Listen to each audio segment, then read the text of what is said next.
Chief marketing officers know that data without insight is valueless.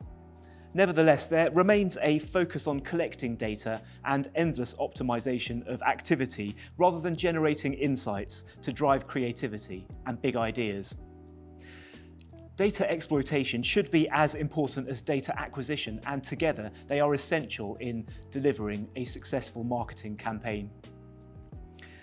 Hello and welcome to this fireside chat titled How CMOs Can Make Sense of Data Without Losing Their Creativity, brought to you by Frog, Adobe and Foundry. I'm Arif Mohammed and I'll be your host for this conversation. Joining me is Phil Starrett, EMEA CTO and Director of the Adobe Experience Platform at Adobe. Phil is a forward-thinking, tech-savvy leader with a proven delivery record who has been a catalyst for change and large-scale transformation. Welcome, Phil. It's great to have you with us. Hi, Arif. Thank you. My pleasure. Also joining us is Gagandeep Gadri, UK Head of Frog, a global creative consultancy and part of Capgemini Group. He leads Frog in the UK, who partner with passionate leaders and visionary entrepreneurs to drive growth through creativity, strategy, design, and data. Welcome, Gagandeep. Also great to have you. Yeah, really pleased to be here. Can't wait for the conversation. Okay, well, let's start with you then with this first question. I'd like to ask your view on how the scope and role of the CMO has changed as the use of digital marketing has grown. Well, you know what, that's a great question. And we had that question in our minds as well, right? And that's why last year we conducted this global research with 1,600 marketing executives all over the world, all from different types of organizations, where we asked them about their role. And the key thing we found out there was on two different angles, okay? The first one was in their everyday role to enhance the brand, to do marketing, they're having to adapt to using new digital channels, new data, new technologies. And with that means they need to change the skills and the way of working that they have. Right. The second part of it is as well, because they have access to this data and information and this engagement with customers, the CEO of businesses is saying, right, how do I drive fresh revenue? How do I grow? So they're also looking at, driving new business models, new products, new services. So for example, we're working with one of the world's largest home furnishing businesses. Okay. And the CMO there is being asked that question. So how do they extend into financial services, maybe more catering services, well-being as well, in order to drive growth? Yeah, what do you think, Phil? Yeah, no, we're seeing the same, so I would agree 100%. I would add a couple of different things as well, though, in terms of the role. I see the CMO becoming more and more tech savvy now. Yeah. Obviously, as technology becomes an enabler, they need to understand, not in the weeds, but understand the concepts of what you can do and how you do that. And then there's obviously things within compliance and regulation around data protection that they need to be aware of as they do things as well. So it drives more collaboration across the enterprise, I would say, across that C-suite to get to the desired outcomes. Yeah, absolutely. Slightly different question. I talked about data in my intro. What are the biggest challenges to effective use of data across marketing organizations? Well, you know what? Whenever any person touches a business, they leave a trace of data, right? So the biggest challenge for an organization is how do you pull all those traces together in order to drive value? Value for the customer, but value for the organization as well. What we found in our research was, 42% of marketing executives said they don't have access to the data. About a third of them don't have access to kind of the right information to do with marketing campaign performance, let alone the data to do with the whole journey. So going back to your point, Phil, it's more than just marketing data. It's about maybe customer service, supply chain, logistics, all of that data and information they need as well. So it does require those new skills and that closer connection with all different parts of the businesses. But there's a massive opportunity if an organization gets this right. So if an organization, and from our results, have the right data and information, they can actually make 8% better brand engagement and awareness, a 9% better conversion rate on transactions as well. So the opportunity is there to go out for organizations. Again, I would agree, and sort of, if you look at what Adobe are doing through our experience business, that's the concept that we're really driving, is how you bring the data together from a physical world and a digital world. But the best quote I ever heard was, data only has value if it's contextualized and used in a timely manner. Absolutely, Yeah, exactly. And the last 18 months, if it's told us anything, is you can't predict the future on the past, which has been the legacy way of doing things. What you need to do now is look at real time and get those systems of insight where you can start to pattern match and use the technology to drive these insights, and then democratize out those insights of the data to enable you to engage with your customer. And I would go beyond acquisition into the full customer life cycle. Absolutely. I think that's a lovely word you used there, democratize, right? It is about democratizing data, but making sure it's with the right people at the right time when they need it. So, good example here, guys, is we implemented Adobe Experience Platform for one of the largest cosmetic businesses in the world, right? And that was all about getting the right content together, whether it was business generated, whether it was user generated out there in social media as well. Yes. Then how do you present that in the right way?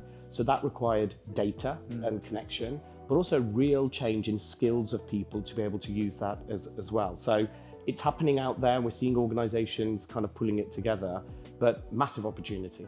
Brilliant. Phil, just back to you again. How are you seeing the challenges to data playing out with your clients? And how can Adobe technology help the CMO to act on data insights? So I think one of the biggest challenges, and I see this across the EMEA region, and because we have different nuances in the regulations in terms of how data, everybody talks about GDPR, but it goes beyond that in terms of localization. And I guess the biggest thing on everybody's agenda at the moment is a deprecation of the third-party cookie. So the marketing teams have historically used tracking on websites to try and understand behavioural sort of analysis of the consumer. And the challenge with that is that it leads to unknowns and whether it's relevant. So how do you drive personalization one-to-one and do that at scale?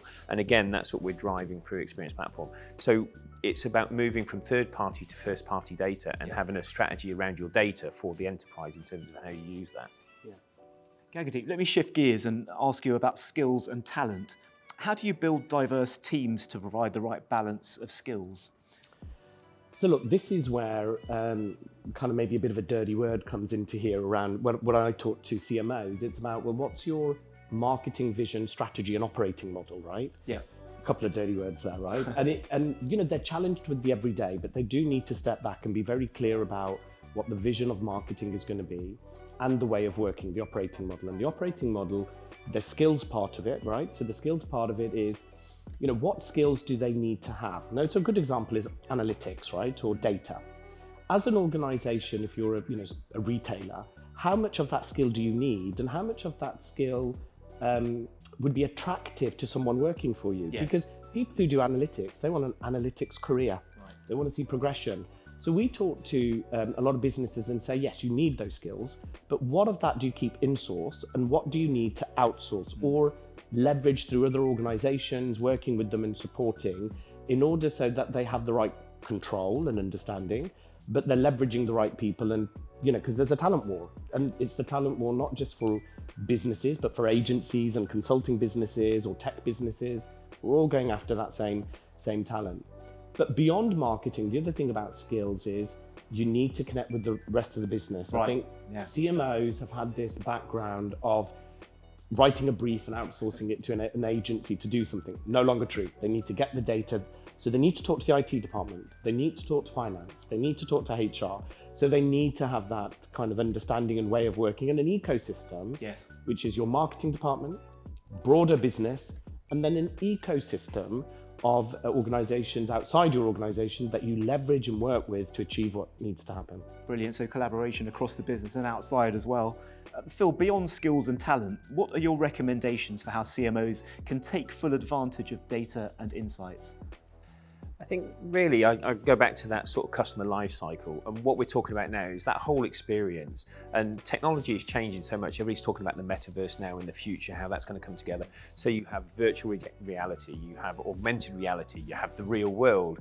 How do you bring all of that together? And what that really does drive is a massive explosion of data. And the key thing is, how do you then get those insights into that data? So it's I've seen it so many times where it's almost analysis paralysis, where people get the data and then they don't move forward, and in 6 months' time they're still doing that. What's starting to happen now is it's the iterative value, the journey to value.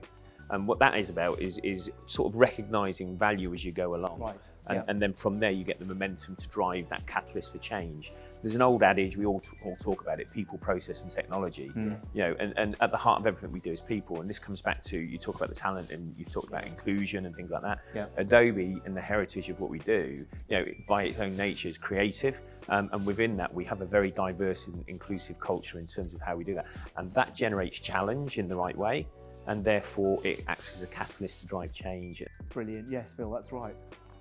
Yeah, so exactly to Phil's point about, you know, people, process, technology, that's why you need an operating model, because an operating model is how you organize all of that together in order to work for the marketing department to achieve their vision and their strategy that they have. So it's really key. If I could just add to that as well, you know, I was having a conversation with a chief customer officer in one of our large UK clients, but also with an international presence. And we've been talking around that whole operating model and transition from silos to centralised to a federated core.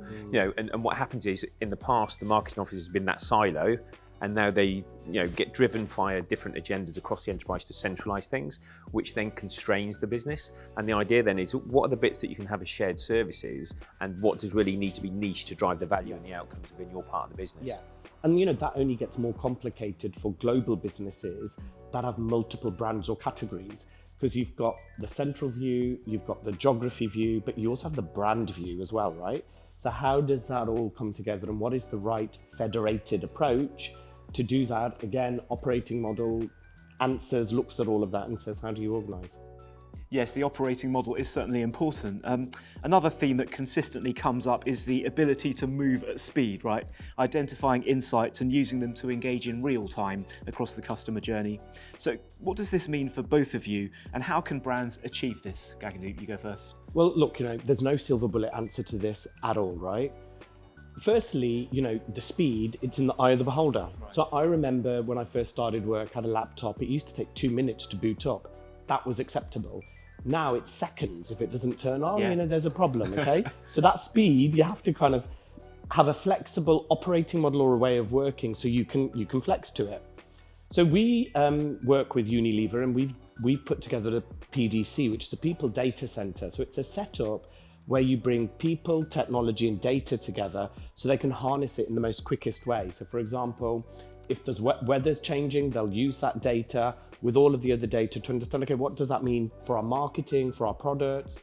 If there's a catwalk happening and there's things happening there, it feeds straight in to some of their cosmetic lines and what they're doing. So that setup gives them the agility and the way in which to react fast and make things happen.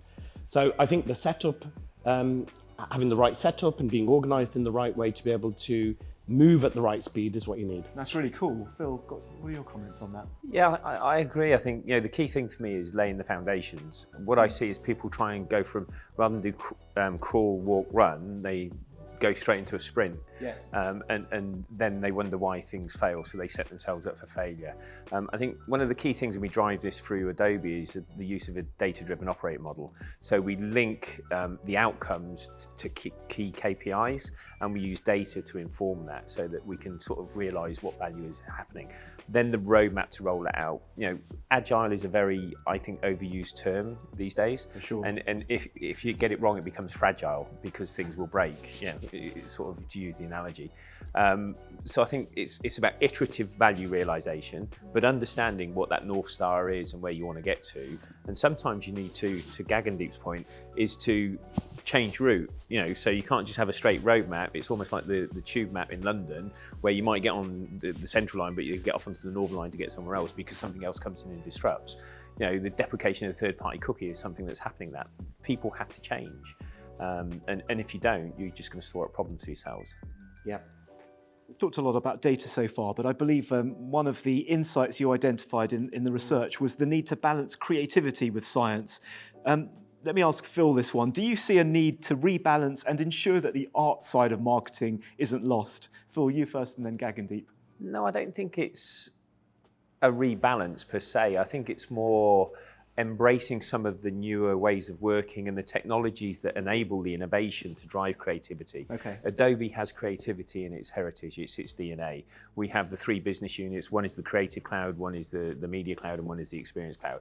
You bring them 3 of those together, it becomes really, really powerful because your creativity drives your interaction with your customers. Your media side of things drives the digitization of that, and the data that you get out that then you can feed back into drive more creation and so on and so forth. It's a continuous evolving journey. Okay. Yeah, but it is that balance, right? So big data, big tech, big insights needs to have big ideas. Yes. Okay, and so we talk about that from what we call a money and a magic point of view. The money is very much the rational side of things. So let's have the right data, let's have the right technologies. But then you've got to have the magic. So what's the concepts? What's the creativity? What's the ideas? Yes. So a lot of time with our clients, we work with them to test and learn. How do you pull this together and how do you get the right balance on different things you're doing? So for example, if you're leveraging technology like Adobe, in that communication, is it video or is it more static information? Yes. How do you mix it? Does it need to be active? And what's the words you use to convey an offer or to engage someone? And that you can test and learn. And actually technology allows you to do multiple different types of campaigns with audiences, see what's working, and then switch to one that's working with more people. So I think it's getting the balance and using everything in the right way. Yeah. I think that's a really good point. And Adobe have actually gone through our own internal transformation over the last several years. If you go back maybe to the early 2000s, we were very much a commodity commercial sort of out to the mass markets in terms of Photoshops and sort of things like that. That's now evolved, and we've learned how to bring that software in a box into cloud services and how to transform that so people can now consume these and subscribe to them. And it drives some speed and agility around that because it's a flick of a switch, and then you start to drive seamless and frictionless sort of customer experiences through what we do, bringing that to your point, bringing the creativity and the sort of experiences to evolve out of that. Yeah. Absolutely. So we're coming towards the end. So the last question, start with Phil, and then Gagandeep gets the last word. It feels like the speed of change shows no sign of slowing down.